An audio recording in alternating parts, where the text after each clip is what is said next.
Pool testing is a very, very smart innovation to reduce what is really a bottleneck in managing COVID, and that is limited testing.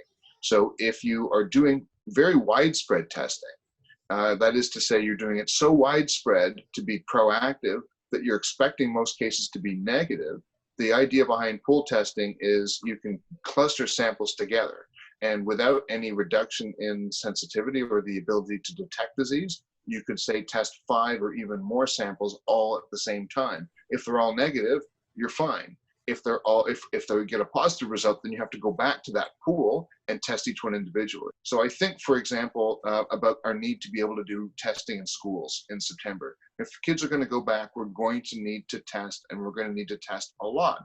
We would expect most of them to be negative most of the time. Great, this would actually make that possible. You put each one on its own in solution, and then you combine a sample from each solution. So you still retain the initial sample separately. So that means that if you get a positive test from the pool or the group of them, you can then go back and test each one individually to figure out which individual or individuals from that pool are in fact positive.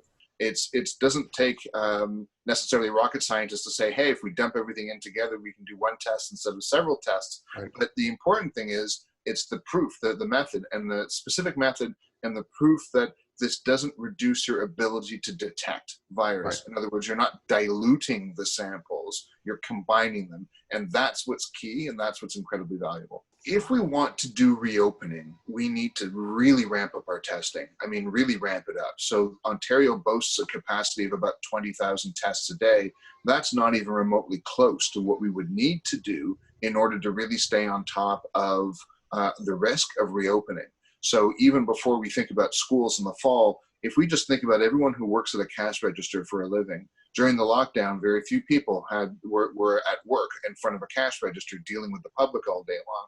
But with reopening, that number is starting to multiply by thousands and thousands. So even before we get to school, we need to think about being able to test that population.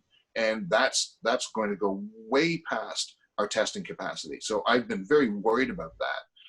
Once we add schools in September, again, the only way we're safely going to be able to send our kids to school is to be testing teachers multiple times a week and to be testing kids.